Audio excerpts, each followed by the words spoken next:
Hello everybody, welcome back to the channel. You're getting a bonus video tonight because I have a very special video. This is Money Mom, and I want to introduce you to one of my dearest and best friends, Krisit. Krisit and I have been friends since the 1980s. Yes, we have. Thank you. And tonight, it was her idea to discuss the best financial advice I've given her and maybe a few other little tips. Go ahead, Krisit. All right. I was thinking about Dawn being the money mom and the best advice that she's ever given me. We had some issues with the house. 2 houses, as a matter of fact. She told me, well, I can't remember that one. What did we say? Don't have a mortgage for more than you can afford. That's a definite. Don't shoot for the moon when it comes to a house. You never know what's going to happen. You could lose your job. You could get ill. Any of those things. And I remember that was so, it really resonated in my brain. And I thought, oh my gosh, that's the last thing I want. Beautiful homes. I really wanted one.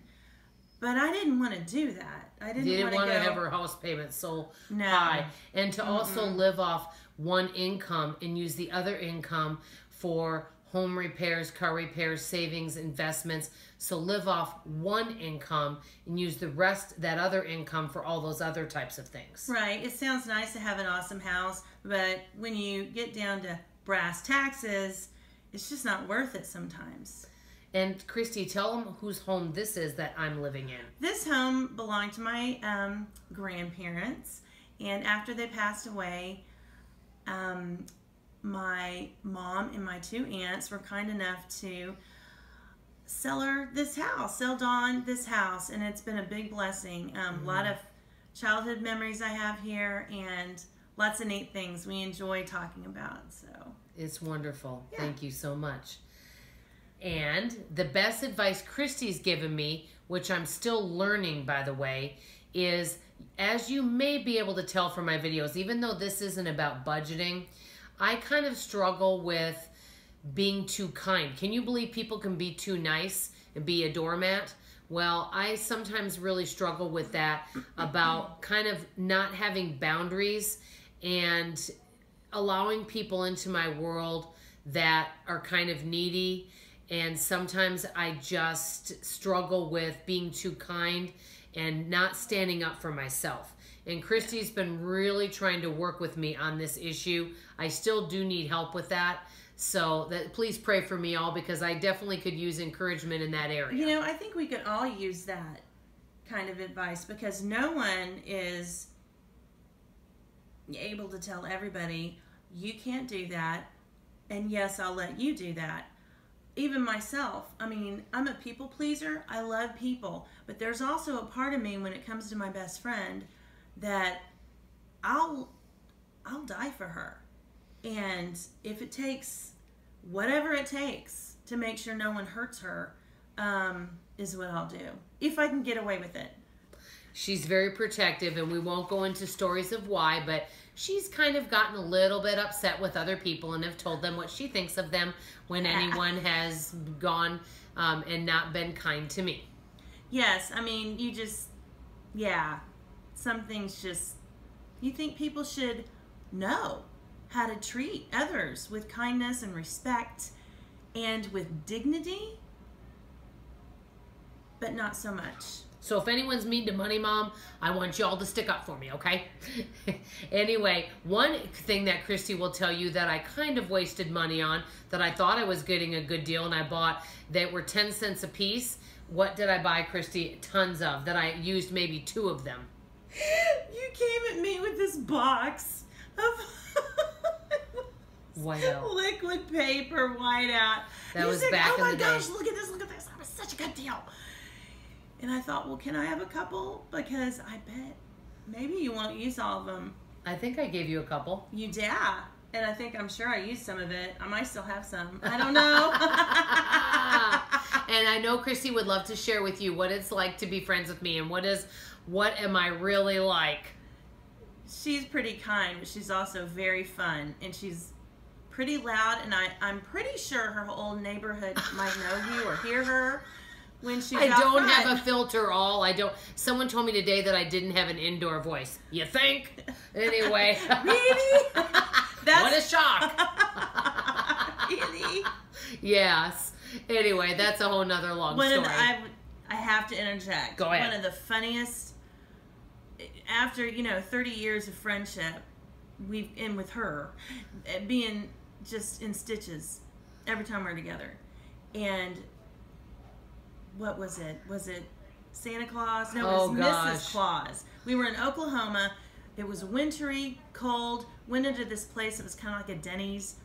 They had Santa and Mrs. Claus, big, tall, like mechanical things.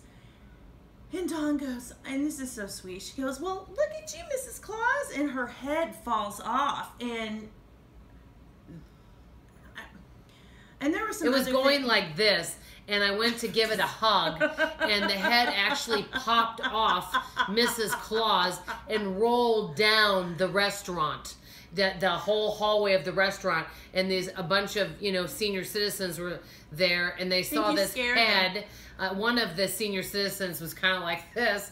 They were a little bit shocked, and it just rolled down this alley, not an alley, but I guess on the floor of the restaurant. I just meant to give it a little bit of a hug, but I guess I didn't know my own strength. It was pretty funny. Just thought I'd share. A frugal activity. Yeah, and dancing in front of people at the mall. And she wants to give a heartful laugh. And she does with me. Blesses me every day. And I love to feed people. One of my very favorite things. Yes, feed her. Or you feed. I love to give people food. If any of you ever come to the DFW area, I promise you, you will not go hungry being my dear friend. Soup Kitchen Dawn. But the thing is I'm kind of like my mother. Every 5 minutes. Are you hungry? Are you thirsty? Are you sure you want something to eat? I don't know why. I always worry that everyone around me might be hungry or thirsty. I just carry snacks with me everywhere. I just am so concerned. But I have to tell you, it's a good thing, because twice in my lifetime, there were 2 people that were diabetic, and one person, they were sweating, and his face was really, he did not look good. And I asked him what was wrong, and he said that he could tell his sugar was really high or low or something. And I had a protein bar with me and a bottle of water, and he felt so much better after that. So guess what? It's good to carry those things. It really Always is. Carry snacks with you, everybody, everywhere you go. I had a little diabetic spill, my sugar, and a nice lady at Walmart gave me some yogurt and some water, and it saved me. I mean, it was right when I had just learned. Did you know? Oh yeah, you didn't know to prepare. I didn't really know, but now I'm fine. I know how to deal with this. That is one of my frugal tips, though. I'm just going to say as a bonus, always carry snacks with you everywhere you go. It'll save you money, and you just never know if you might need it. It's always good to carry snacks. That's my big advice. I have an eating advice about... Go ahead. Share your eating advice, and then we'll sign off. Go ahead. When we come down to Dallas from Oklahoma, it is a trip. We've got 2 boys at home, our daughter's off at college at Oklahoma State. The boys eat us out of house and home. It really does make a difference to pack something in the car for them to snack on. Oh, yes. Everyone loves to go out, drive through Whataburger, get something to eat for breakfast, but you can't always do that. And I'm not sure that's such a wise thing to do. Save it for dinner with your parents when you get to their house. When they're paying for it. When they're paying, and happily...